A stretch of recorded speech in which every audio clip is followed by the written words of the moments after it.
In die fase van my lewe waar ek nou is ons baie gereeld by kinderpartytjies.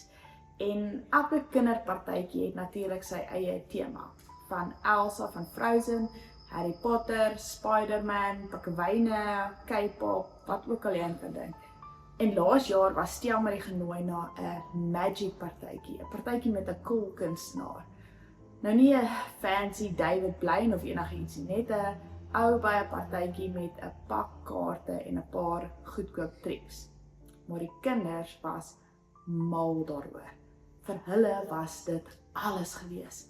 Die man trek 'n muntstuk agter iemand se oor uit en jy sien daai oomblik daai oop mond verwondering op hulle gesiggies.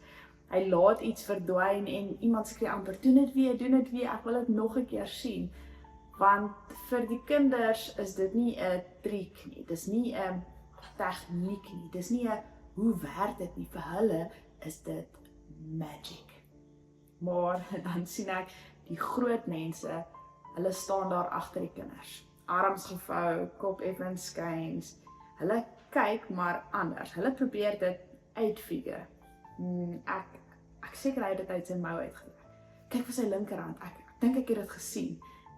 En skielik dieselfde triek in dieselfde oomblik met dieselfde kunstenaar, maar niks ongewoon gebeur meer nie. Skielik as jy so kyk, dan is die magic weg.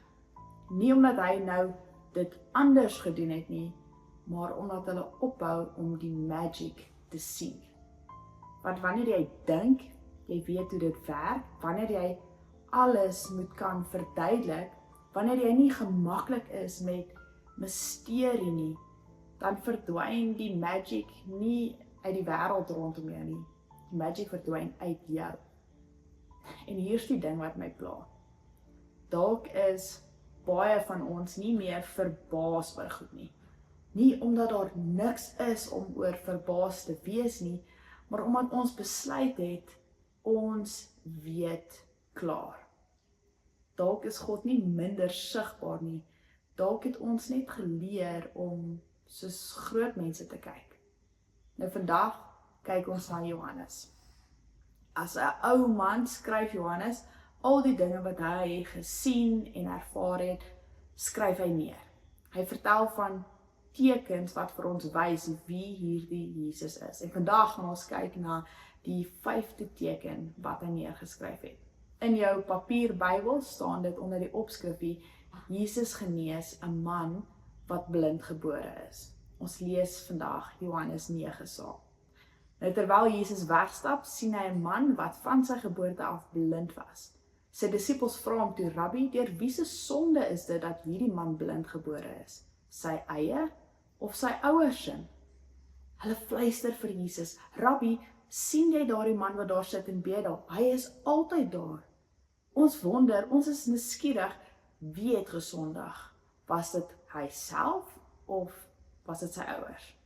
Want in die eerste eeu het mense aangeneem dat daar 'n direkte verband is tussen sonde en swaar kry. As iemand ly, dan is dit natuurlik omdat hy gesondig het. Met ander woorde, mense het geglo, hulle kry wat hulle verdien. Dit het natuurlik 'n groot invloed gehad op hoe mense na hierdie sogenaamde sondaars gekyk het. Hoe baie vir hulle omgegee is. Hulle het selfs geglo dat as 'n swanger vrou in 'n heidense tempel ingaan, haar kind na geboorte sou ly en swaar kry as gevolg van haar ongehoorsaamheid aan God. Hulle was vreeslik bygelowig gewees. Nou, ons weet dat ons gedrag soms lei tot swaar kry. Ons weet ook dat ons swaar kry soms die gevolg is van ander mense se gedrag. Iemand moes die waterpype in die straat regmaak. Iemand het nie en nou moet ons vanaand die kindertjies alweer skuld op die bak. Dit is eenvoudige oorsaak-gevolg logika. Die disippels soek dieselfde soort antwoord hier. Dalk kry hulle die ou jammer, dalk voel hulle skuldig omdat hulle niks vir hom het nie, maar 'n rede soek hoekom dit sy skuld is dat hy daar sit. Nou, daar is hierdie vrou wat soms op die hoek van ons straat staan en bedel.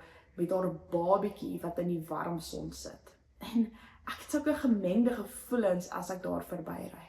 Aan die een kant is ek woedend, wat doen sy met haar baba op straat? Daar is nie 'n manier dat ek vir al my so in die warm son sal laat sit nie. My pasgebore babietjie, nie 'n manier nie. Nie met ten minste 'n dik laag SPF 50 sonbrandroom en 'n breë randhoed nie. En dan sal dit ook net vir 'n paar minute wees. Ek voel ook skuldig, dalk moet ek iets vir haar doen, iets vir haar gee. Soms voel ek wil haar baba net by haar wegvat en iets vir haar kind doen. Wie se skuld is dit dat hierdie vrou hier op straat sit? Nou, die disippels het nie 'n eenvoudige antwoord nie. Of dalk is hulle ongemaklik met die implikasie van die antwoord. Maar Jesus antwoord nie hulle vraag nie, ten minste nie op die manier wat hulle dit gesoek het nie. Hy verander hulle manier van dink deur vir hulle die volgende te sê. Hy antwoord nie een van hulle nie. En Jesus antwoord, dit is nie deur sy eie sonde nie, en ook nie deur sy ouers se nie. Julle dink heeltemal verkeerd hieroor. En dan sê hy die volgende, maar hy is blind sodat Jesus leer hier en op ander plekke dat pyn 'n doel kan hê, betekenis. Pyn en lyding kan 'n goddelike doel hê. Miskien het pyn en lyding altyd betekenis. Jesus se pyn en lyding het, hierdie man se pyn en lyding het, en dalk het jou pyn en lyding ook betekenis. Jesus gaan dan aan.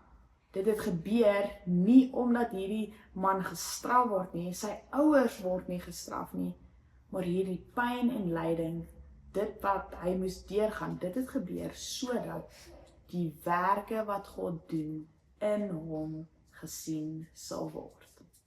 Met ander woorde,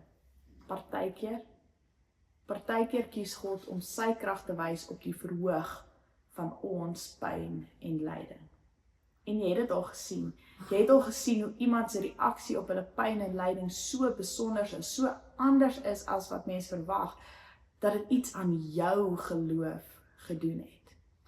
Ek het dit al gesien. Een van my vriendinne het hierdie jaar die Cape Epic gery. 'n 7-stage bergfietsresies. Nou die Cape Epic is een van die wêreld se moeilikste bergfietswedrenne. Dit is meer as 700 km en amper 16.000 meter se klim deur die ruwe Weskaap. Lang afstande elke dag, steil opdraandes, tegniese afdraandes en dit alles terwyl jy fisies en emosioneel uitgeput raak. Nou die tweede laaste dag van die resies breek haar fiets en sy moet met haar fiets op haar skouers hardloop vir 10 km in cleats net om in die resies te bly.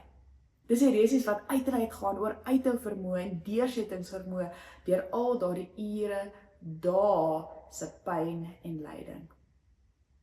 Partykeer is iemand se lyding vir ons inspirerend. Partykeer staan ons op die kantlyn, verstom oor hoe hulle so diep in iets moeilik kan ingaan, dat dit op 'n manier ons harte aanraak. Dat hulle bereid is om iets soos dit aan te pak. Ons wil amper daar staan en vir hulle cheer om net nog 'n bietjie verder te druk. Net nog 'n bietjie harder te druk. Want as hulle iets so groot op so 'n manier kan aanpak, dan kan ek die uitdagings in my eie lewe aanpak. My verslawing, my stikkende verhouding, my eie terugslag. Partykeer skep ons moed uit hulle moedigheid en partykeer maak hulle ons dankbaar oor die eenvoud waarmee ons lewens geseën is. Partykeer is hierdie mense die instrumente van God wat ons lewens bietjie beter maak, omdat hulle vir ons uitwys hoe goed ons dit eintlik het en wat om te doen wanneer ons dit nie so goed het nie. Nou volgende gebeur daar iets in die teks. Jesus draai na die disippels en hy sê, hulle is gefokus op die blinde man, maar Jesus draai na sy disippels en hy sê, solank as dit nog 'n dag is, moet ons die werk doen van hom wat my gestuur het. Die nag kom wanneer niemand kan werk nie.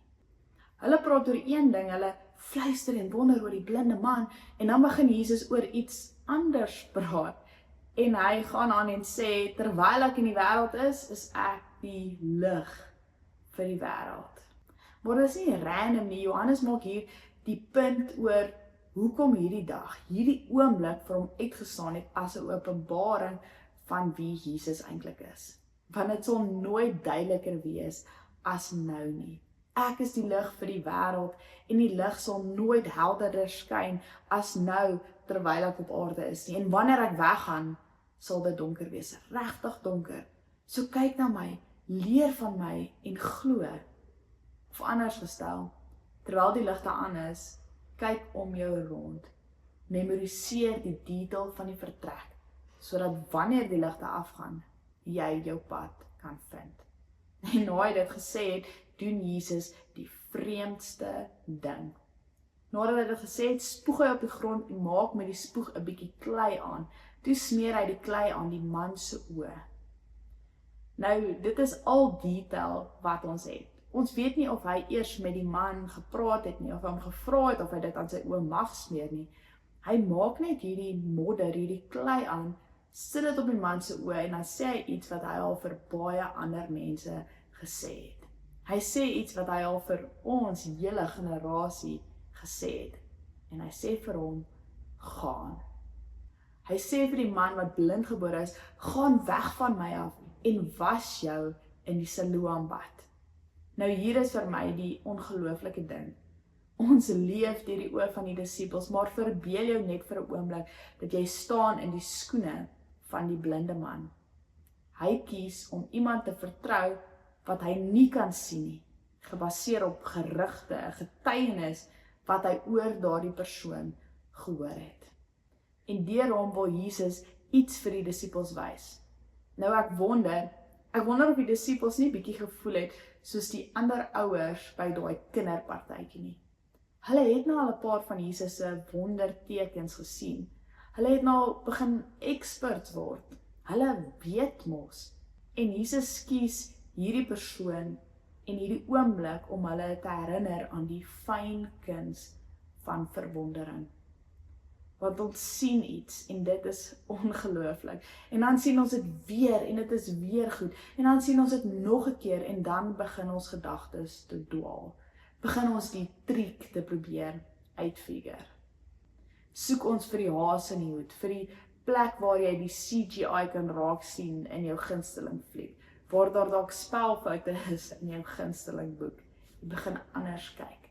Jesus wys vir ons iets deur die oë van 'n blinde man wat vir die eerste keer sien. En die eerste ding wat hy sien in hierdie wonderwerk is Jesus. Hoeveel wonderwerke is daar nie al in my en jou lewe gewees wat ons verduidelik het, wegverduidelik het, gerationaliseer het, die triek probeer uitfigure het, en wanneer laas was die eerste ding wat jy in die wonder gesien het, Jesus self. Nou aan die einde van Johannes Evangelie skryf hy, geseënd is julle omdat julle hierdie dinge gesien het, maar ek sê vir julle, dubbel geseën is die wat glo, al het hulle nie gesien nie.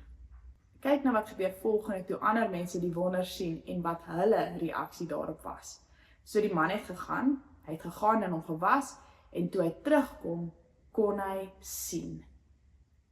Hy het gedoen wat Jesus gesê het, en skielik kon hy sien. En waarheen gaan hy? Terug huis toe. Sy bure en die ander mense wat hom voorheen as bedelaar geken het, sê toe, maar is dit dan nie die man wat gesit en bedel het nie? Die man wat dag na dag, week na week, elke jaar op dieselfde plek gesit en bedel het. Party het gesê, ja, dit is hy. Ander het gesê, dit kan nie wees nie. Nee, hy lyk maar net soos daardie man. Dit is ek, het hy self gesê. Hy dring daarop aan, dit is ek. Dis ek wat daar gesit en bedel het. Ek weet ek lyk 'n bietjie anders, want ek kan nou sien en ek loop 'n bietjie anders en my stok is weg en my vriende is weg. En dan vra hulle natuurlik die vraag wat enigiemand sou vra. Hoe? Hulle vra toe vir hom, maar hoe het jy jou oë dan reg gekry? Hy vertel hulle toe wat gebeur het.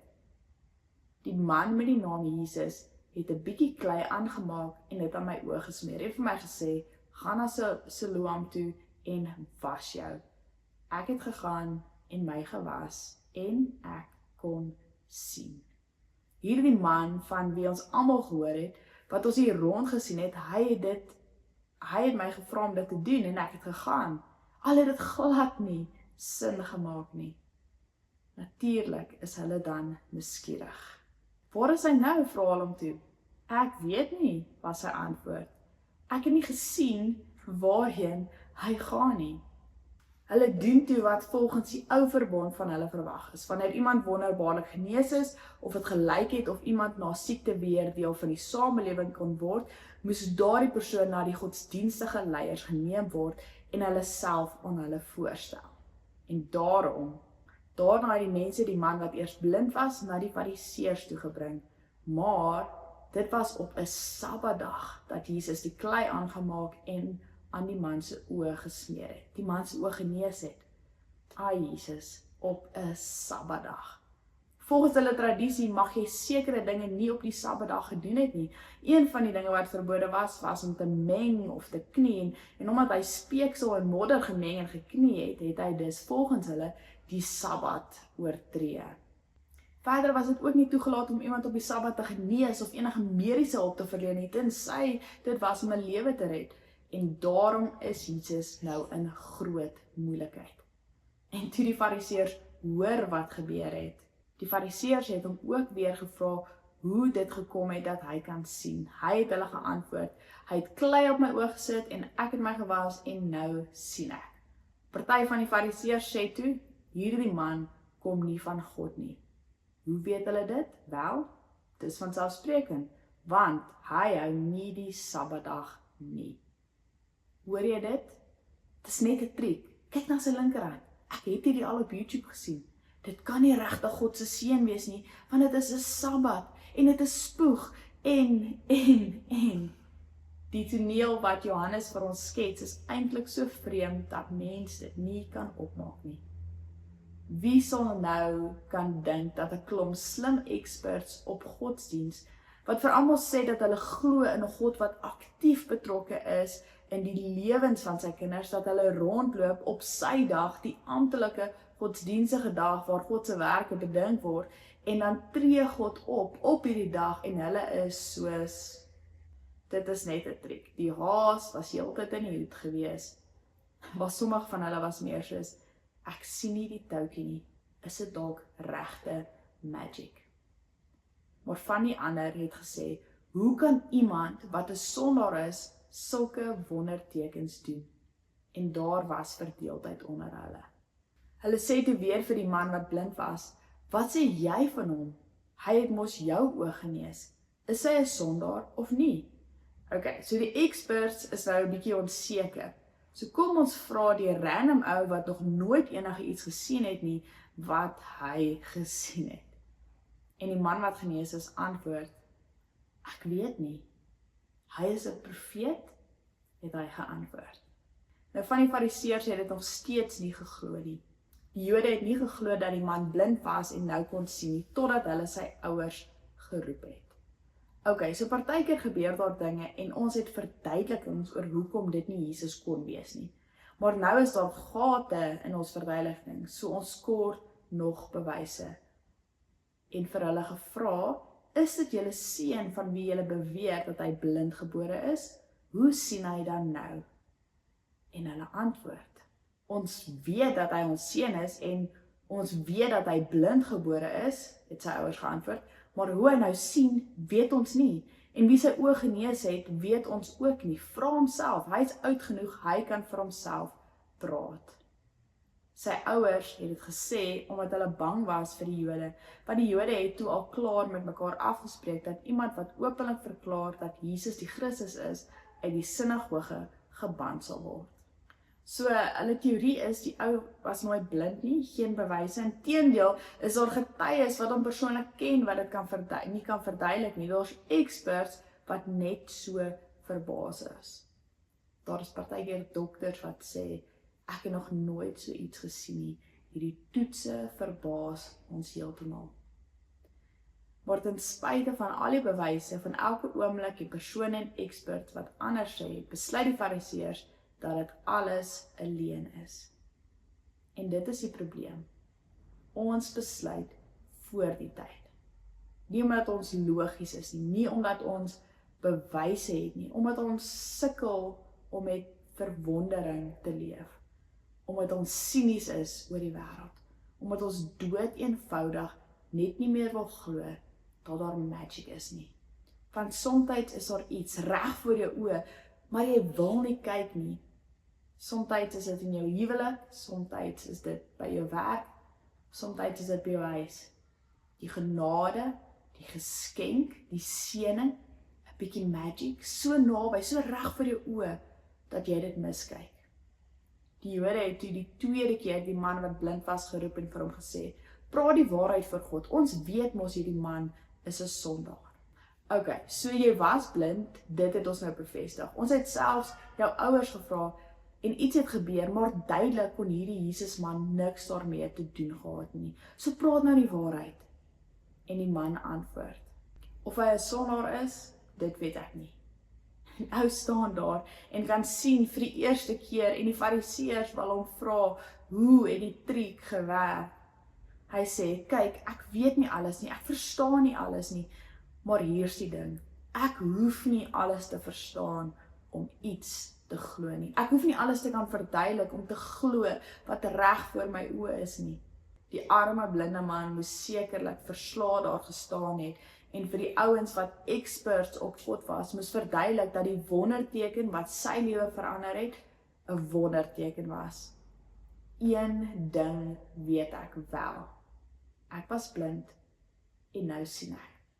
Johannes herinner ons hier dat al wat hy kan doen is om vir ons, wat dalk krities deur sy briewe en gedagtes gaan, duisende jare later, wat dalk die wonder van sy belewenis wil wegverduidelik en bevraagteken, al wat hy kan sê is, wel, ek was daar.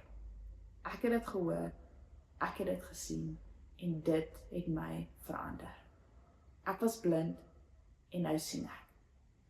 En ek hoop jy die ook. En hierdie storie is eintlik miljoene gelowiges se storie. Dalk is dit jou storie ook. Daar was 'n dag gewees, 'n ervaring, 'n oomblik, 'n wonderwerk. Ek kan dit nie verduidelik nie, ek verstaan nie alles nie. Al wat ek weet is dit. Daar was 'n tyd in my lewe toe ek op my einde was. 'n Tyd toe ek teen 'n muur vasgeloop het. 'n Tyd toe ek deur 'n verslawing beheer was. 'n Tyd toe ek so eensaam was dat ek selfmoordgedagtes gehad het. 'n Tyd toe ek niks meer gehad het nie, nêrens anders om te gaan nie. En toe het ek na God uitgeroep, of ek het God gevra, of ek het op my knieë gegaan. Ek kan dit nie verduidelik nie, ek kan nie vir jou enige Bybelverse wys om dit te staaf nie. Al wat ek weet is, iets het gebeur. En ek weet nie wat ek moet maak hiermee nie. Kan ek dit glo? Of was dit op die Sabbat? Is daar een of ander tegniese rede hoekom dit nie God kon gewees het en hoekom ek myself net misgis nie? Johannes sluit die storie af met hierdie twee verskillende reaksies op die wonderteken. Die blinde man wat nou kan sien en die sienende fariseërs wat doelbewus blind is. Ek dink Johannes is besig om hier vir ons te knipoog en te nudge en te sê, dit bly 'n wonder, al weet jy hoe dit werk. Jesus wou gehad het dat die disippels iets moet leer by die blinde man wat genees is. Ek dink Johannes vertel dit vir ons omdat hy wil hê ons moet iets leer. En hier is dit. Ek dink Christene, ons behoort die meeste nuuskierig te wees, die meeste te aanvaar, die liefdevolste te wees, die meeste oopkop te wees in enige vertrek waar ons instap. Ons behoort nie bang te wees om verby die grense van dit wat ons weet te kyk nie. So hier is die vraag vir jou. Het jy al klaar besluit? Het jy al gekyk? Het jy alles gesien? Is jy nuuskierig genoeg? En as jy besef dat jy dalk verkeerd was, dat jy dalk te vroeg besluit het, te vroeg geoordeel het, te vroeg die partytjie verlaat het, dat jy dalk die wonderwerk gemis het, dis oukei om verkeerd te wees. As ons terugkyk na wie ons was en wat ons alles voorheen in ons lewe geglo het, dan sien ons mos hoe verkeerd ons al was. hoe ons geleer het en gegroei het en verander het. Dis oukei om soms verkeerd te wees, maar is nie oukei om nie te kyk nie, as daar iets is om te sien nie. Want dit is Johannes se boodskap deur sy hele evangelie. Daar is iets om te sien. En dit bly 'n wonder, al weet jy hoe dit werk. Amen.